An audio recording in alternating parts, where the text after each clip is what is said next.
susah untuk memprediksi kapan speed job dan kapan enggak. Sehingga dana darurat ini kita pakai di saat kita speed job. Selain itu, dana darurat ini kita bisa pakai untuk hal-hal yang mendesak. Misal tiba-tiba kita sakit, ya walaupun kita lagi nggak speed job, tapi kita sakit sehingga kita harus stop sementara pekerjaan kita. Kita bisa pakai itu dana darurat untuk mengcover saat kita sakit. Lalu mungkin seperti hal-hal yang mendadak seperti kena bencana alam, kecelakaan, dan lain sebagainya. Pengeluaran tidak prioritas ini bukan berarti kita harus hilangkan pengeluaran ini gitu. Kita tetap bisa pakai, kita tetap bisa mengeluarkan budget untuk hal-hal seperti itu. Tapi dengan kondisi finansial kita itu aman atau keuangan kita itu aman. Tapi kalau keuangan kita tidak aman, misal penghasilannya kita lagi sedikit, job freelance lagi sepi, nah pengeluaran tidak prioritas ini yang harus kita pending dulu atau hilangkan dulu agar income kita bisa mengcover pengeluaran kita.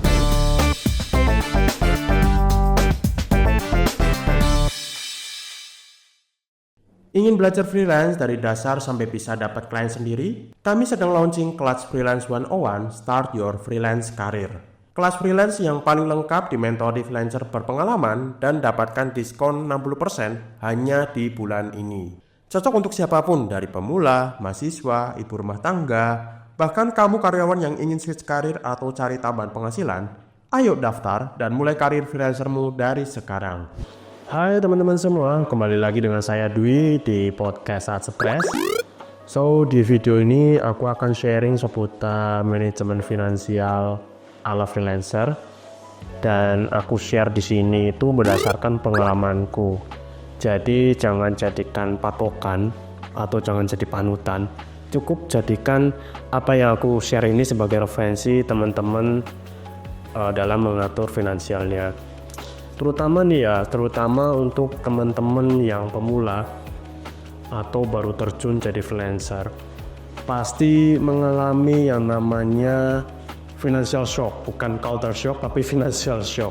Apalagi sebelumnya yang teman-teman itu adalah seorang karyawan atau orang yang memang memiliki gaji tetap setiap bulannya. Lalu ketika mereka jadi freelancer, lalu mereka kaget, oh ternyata freelancer itu nggak seenaknya dia.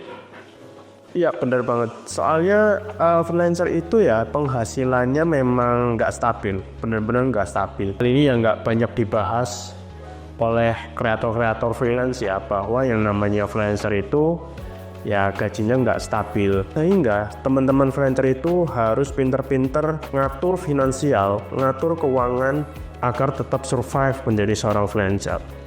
Oke, jadi sebelum aku share tipsnya dan share pengalamanku ya, aku pengen sharing dulu tentang backgroundku sebelumnya biar lebih afdol gitu loh. Jadi ketika teman-teman dengerin ini, teman-teman itu udah tahu bahwa situasi dan kondisi orang itu bisa beda-beda gitu. Jadi aku adalah seorang freelancer yang pengalamannya itu udah 5 tahun lebih. Jadi aku freelancer itu sejak tahun 2019 dan sekarang sudah menginjak tahun kelima ya, 5 tahun lebih ya maksudnya. Terus skillku macam-macam, mulai dari graphic design, video editing, motion, dan audio editing. Nah, aku itu kerja sebagai freelancer yang dimana mencari kliennya itu dari luar negeri. Jadi klien-klienku memang mostly kebanyakan dari luar negeri, yang dimana tentunya mata uang yang dipakai adalah mata uang luar negeri, bukan dari Indonesia. Aku share ini tuh bukan karena sombong, tapi memang ada perbedaan cara mengatur keuangan freelancer yang dimana kliennya kebanyakan luar negeri dan Indonesia, yang nanti akan kubahas di poin-poinnya gitu. Dalam 5 tahun aku jadi freelancer itu memang banyak mengalami kendala finansial, terutama saat mengaturnya itu memang benar-benar challenging gitu. Sehingga aku berharap dengan videonya ini teman-teman yang nonton ini itu bisa lebih bijak dalam mengatur karir freelancernya. Soalnya dari banyak yang aku temui, freelancer itu mereka kurang menyadari bahwa sebenarnya posisi gaji mereka itu nggak aman. Karena banyak aku temui freelancer teman-temanku ini itu kurang bijak mengatur finansial. Jadi salah satu penyebab mereka itu bisa dikatakan out atau resign atau keluar dari freelance ya karena mereka kurangnya kesadaran untuk mengatur finansial. Ujung-ujungnya mereka kelabakan saat sepi project, tapi ketika mereka lagi banyak project malah digunakan untuk foya-foya dan lain sebagainya. Jadi aku cukup prihatin sih ketika melihat teman-temanku ini yang sebenarnya mereka tuh bisa lebih awet lagi jadi freelancer, tapi karena mereka kurang bijak dalam mengatur finansial, ya mau nggak mau ya mereka harus cari jalan lain, yaitu kembali lagi menjadi seorang karyawan. Padahal potensi mereka itu cukup oke kalau misal mereka masih lebih lama lagi untuk menjadi seorang freelancer. Oke, yang pertama itu wajib menghitung pengeluaran kita. Sebenarnya ya nggak cuma freelancer sih, entah itu karyawan, IRT, mahasiswa, pengusaha, UMKM dan lain sebagainya memang wajib banget menghitung pengeluaran bulanan gitu. Fungsinya itu agar kita sebagai freelancer itu tahu berapa total pengeluaran kita setiap bulannya. Lalu selain itu juga dari pengeluaran ini kita itu bisa tahu gitu mana pengeluaran yang paling besar, yang paling menguras income kita, mana yang enggak gitu. Sehingga dengan kita bisa melihat pengeluaran itu, kita jauh lebih bijak ketika kita mengeluarkan uang. Dan di sini aku juga punya salah satu tools ya teman-teman. Dan selama aku menghitung pengeluaran freelancer, aku tuh dibantu dengan satu tools yang namanya Notion, yang dimana aku juga share template dan toolsnya ini yang teman-teman bisa rasakan manfaatnya langsung gitu. Terus ini kebetulan teman-teman bisa download dan bisa pakai, dan juga ada tutorialnya yang aku share di situ, dimana teman-teman nanti bisa pakai, bisa menghitung pengeluarannya, bisa melihat, lalu bisa menfilter juga, mengevaluasi kira-kira pengeluaran mana yang perlu dan mana yang enggak. Nah, untuk link downloadnya teman-teman bisa cek di link description.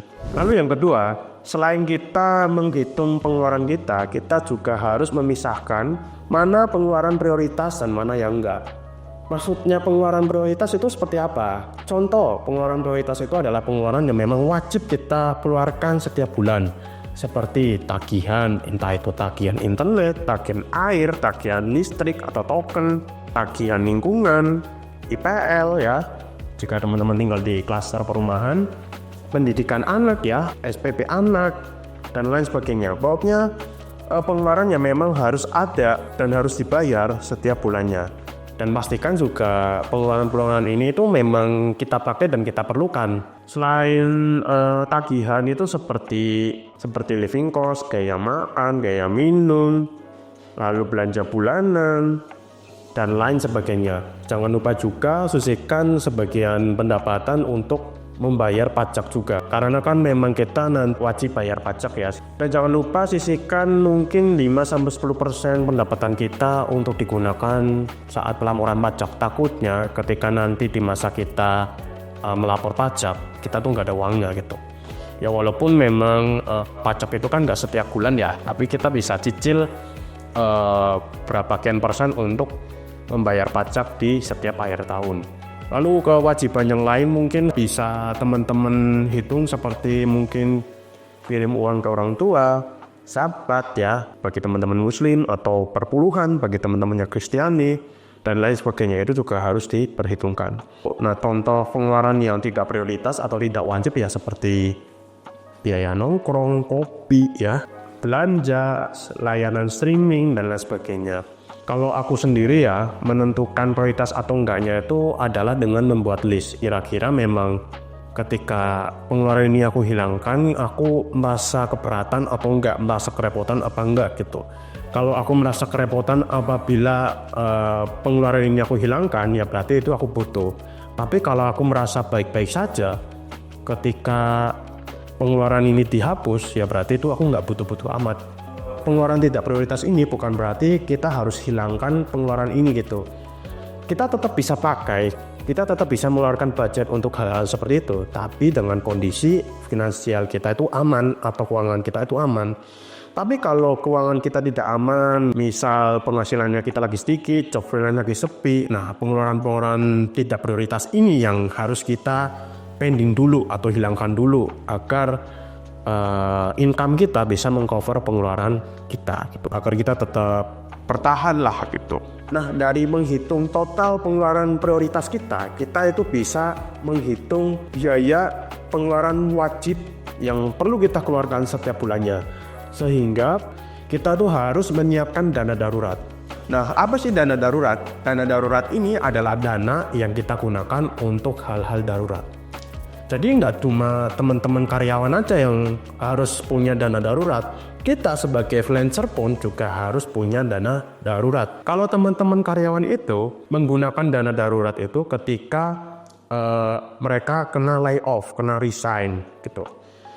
Lalu dana darurat itu dipakai saat mereka nganggur untuk survive. Nah, kalau freelancer itu, dana darurat itu kita gunakan saat sepi job.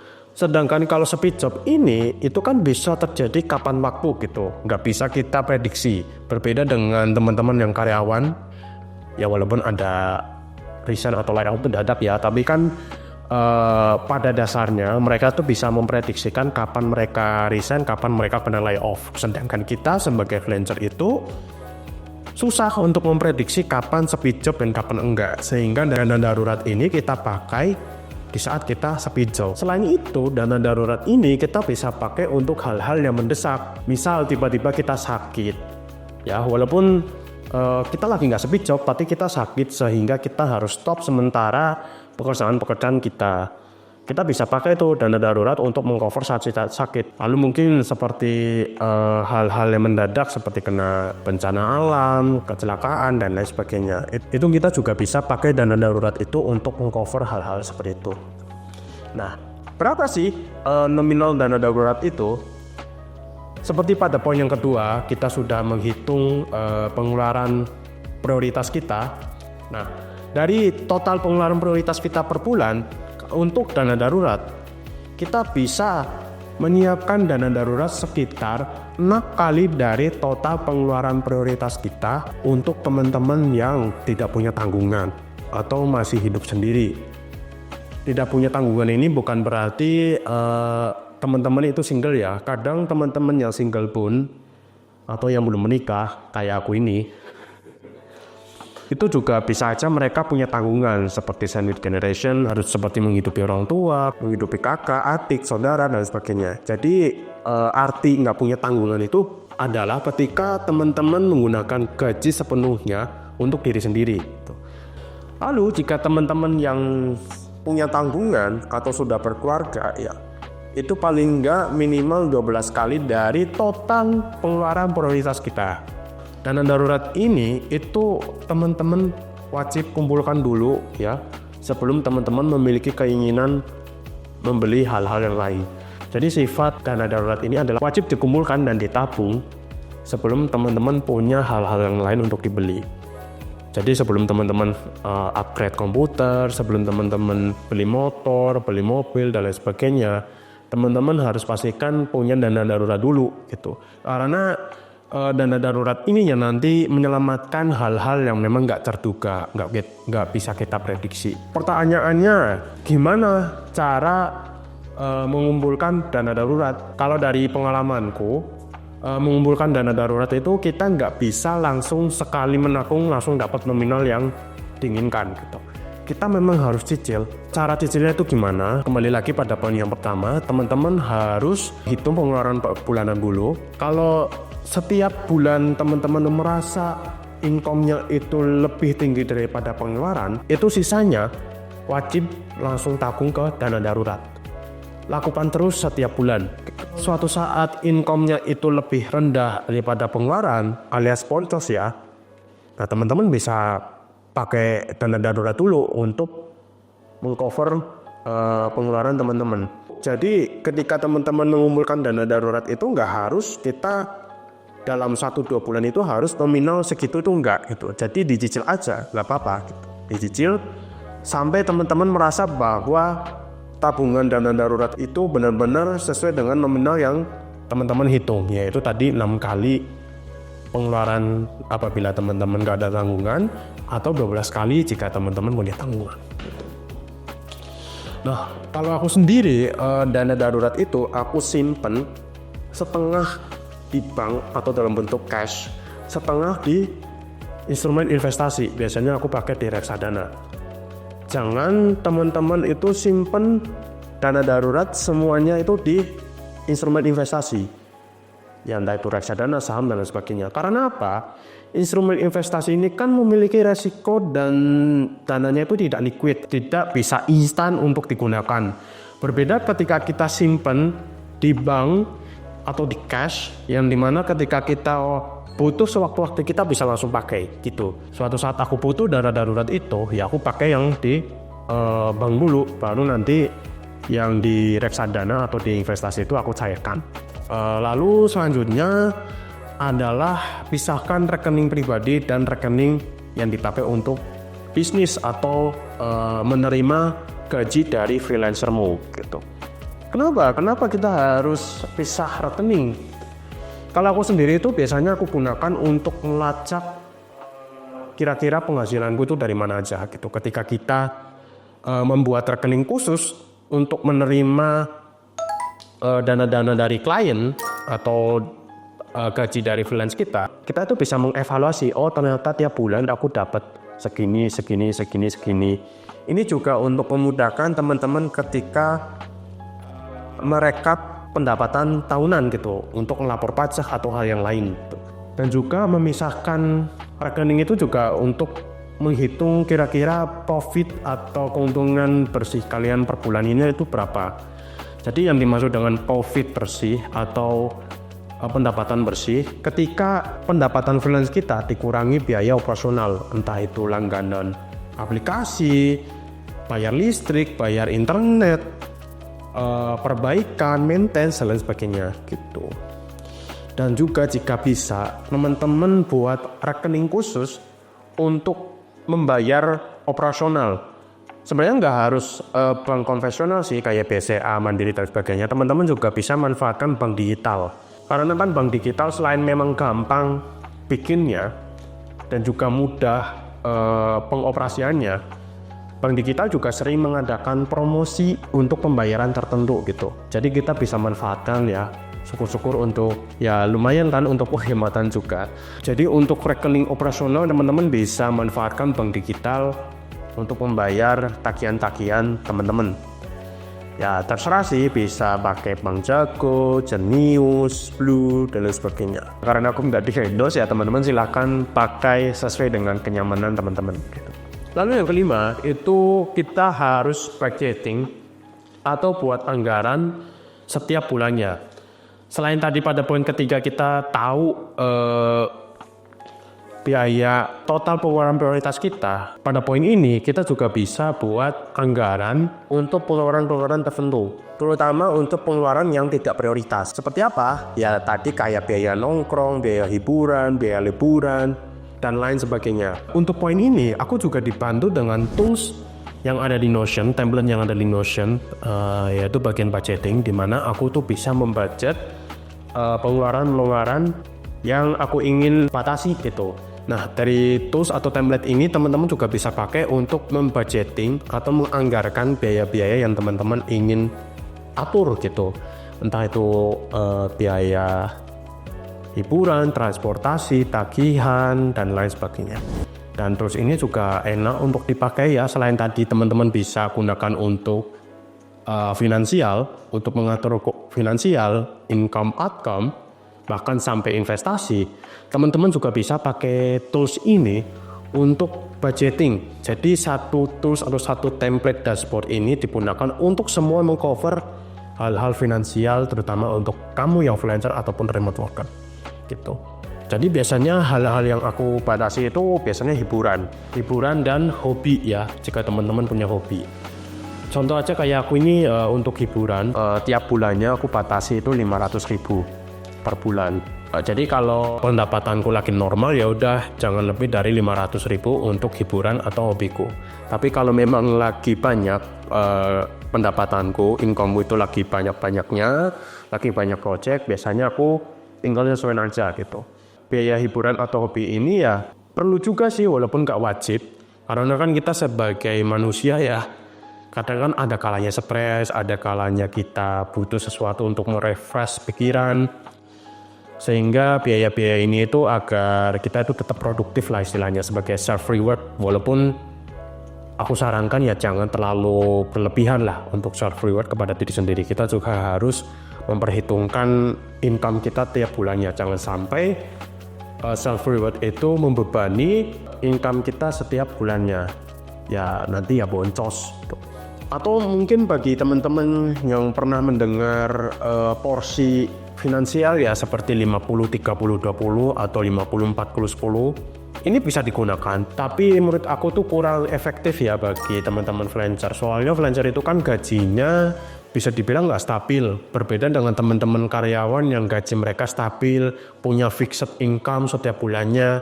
Sehingga kalau kita porsi-porsi seperti itu 50-30-20, 50-40-10, 40-40-20 itu enak gitu. Tapi kalau teman-teman yang freelancer yang gajinya nggak stabil, itu menurut aku kurang enak sih. Aku udah pernah mempraktekkan budgeting seperti itu dan kurang recommended, karena kalau kita pakai porsi seperti itu ya susah. Soalnya kan pengeluaran kita setiap bulannya kan nominalnya sama, sedangkan gaji kita itu nominalnya berubah-ubah gitu loh.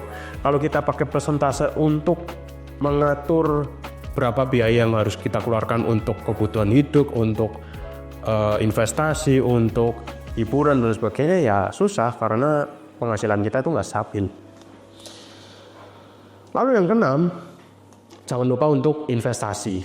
Nah, jadi selain tadi teman-teman mengumpulkan uang untuk dana darurat, nah kalau dana daruratnya itu sudah terkumpul, cobalah teman-teman untuk memikirkan tabungan untuk investasi. Entah itu untuk upgrade alat kerja ya. Ini menurut aku tuh wajib sih untuk mengupgrade alat kerja. Soalnya kan semakin lama, semakin tahun alat kerja kita kan usang. Software-softwarenya juga harus diperbarui terus ya, sehingga hardware kita juga harus mengikuti. Jadi menurut aku untuk mengupgrade alat kerja itu sifatnya wajib untuk diinvestasikan selain tadi dana darurat. Lalu misal teman-teman yang punya planning untuk beli rumah sendiri, atau yang mau nikah, atau mungkin investasi untuk hari-hari tua ya, untuk pensiun juga boleh gitu. Jadi silakan teman-teman untuk mempertimbangkan goal-goal atau target-target hidup teman-teman agar memikirkan hal-hal apa yang teman-teman bisa investasikan ke depannya dengan membuat target-target seperti itu. Kebetulan di tools yang tadi aku share juga punya dashboard khusus untuk melis atau membuat daftar goal atau target teman-teman ke depannya, sehingga kita bisa mulai berinvestasi dan menabung agar kita bisa mencapai keinginan-keinginan yang kita targetkan di itu. Dan untuk instrumen investasi yang teman-teman bisa pakai itu banyak banget. Ada reksadana, ada saham, ada kripto, P2P, ada emas, ada tanah ya. Dan masing-masing instrumen investasi itu memiliki kekurangan dan kelebihannya masing-masing. Sehingga teman-teman harus evaluasi satu-satu dan disesuaikan dengan profil resiko teman-teman sendiri. Aku sendiri itu porsi investasiku itu 80% di reksadana, pendapatan tetap dan pasar uang, dan 20%-nya itu di saham. Ya. Kenapa aku 80% di reksadana dan 20% di saham? Karena profil risikoku itu lebih ke moderat ya, tapi moderat rendah, jadi nggak terlalu tinggi. Atau ya istilahnya aku tuh nggak mau kehilangan uang terlalu banyak di investasi. Karena di istilah investasi itu ada yang namanya high risk dan high return. Jadi semakin tinggi resikonya, semakin tinggi pula pendapatan atau penghasilan dari investasi kita dapatkan. Jadi kalau teman-teman ingin mendapatkan keuntungan yang besar di investasi, ya teman-teman harus siap menerima resiko yang besar pula itu. Dan teman-teman juga harus pertimbangkan instrumen investasi mana yang gampang liquid atau gampang dicairkan dan mana yang enggak. Contoh yang gampang liquid ya kayak reksadana, kayak saham, kayak emas yang dimana kita jual ya langsung kita bisa dapatkan uangnya. Nah kalau yang susah liquid itu seperti tanah, contohnya tanah atau P2P ya kalau nggak salah ya, itu juga punya masa pencairannya juga. Ini sorry ya kalau misal aku salah, tolong koreksi. Jadi kalau susah liquid gitu, kita untuk mendapatkan uang itu ya kita harus menunggu waktu yang cukup lama gitu. Jadi biasanya instrumen investasi seperti itu tuh nggak cocok untuk menyimpan dana darurat seperti yang aku sebutkan di awal. Lalu yang ketujuh, jangan lupa pertimbangkan asuransi, entah itu asuransi jiwa, asuransi kesehatan, asuransi properti ya, dan lain sebagainya. Nah, asuransi ini itu melindungi atau mengcover kita dari resiko-resiko yang nggak terduga ke depannya. Contoh seperti asuransi jiwa ya, apalagi kita sebagai orang yang diandalkan dalam menghasilkan, dalam mencari nafkah, mencari pendapatan untuk keluarga, wajib banget untuk punya asuransi jiwa. Karena takutnya suatu saat kita ya amit-amitnya cacat gitu, atau mungkin meninggal ya ini paling parah meninggal ya, sehingga keluarga kita tuh kehilangan, selain kehilangan kita ya sebagai orang yang disayang, juga kehilangan sumber pendapatan. Nah, jika kita mempunyai asuransi jiwa, asuransi tersebut yang nanti mengcover atau memberi santunan kepada keluarga yang ditinggalkan itu. Nah, untuk asuransi kesehatan ya contohnya seperti BPJS. Jadi ini mengcover biaya apabila kita terkena penyakit atau lagi sakit, atau juga beberapa asuransi juga mengcover untuk medical check up ya. Jadi penting banget untuk punya asuransi. Minim-minimnya ya untuk asuransi kesehatan teman-teman harus punya BPJS lah gitu. Kalau mungkin penghasilan teman-teman itu, penghasilan dari freelance itu masih sedikit ya, seminim-minimnya teman-teman harus punya asuransi BPJS.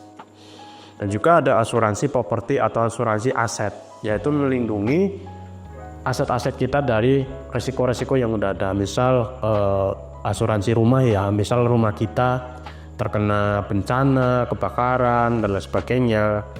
Ya karena kita pakai asuransi properti atau aset tadi, ya kita bisa mendapatkan benefit dari asuransi yang sudah kita punya gitu. Lalu yang terakhir, jangan lupa kita diversifikasi atau mencari pendapatan lain. Ya nggak munafik lah, sebagai freelancer itu kita selamanya mengandalkan penghasilan kita dari freelance.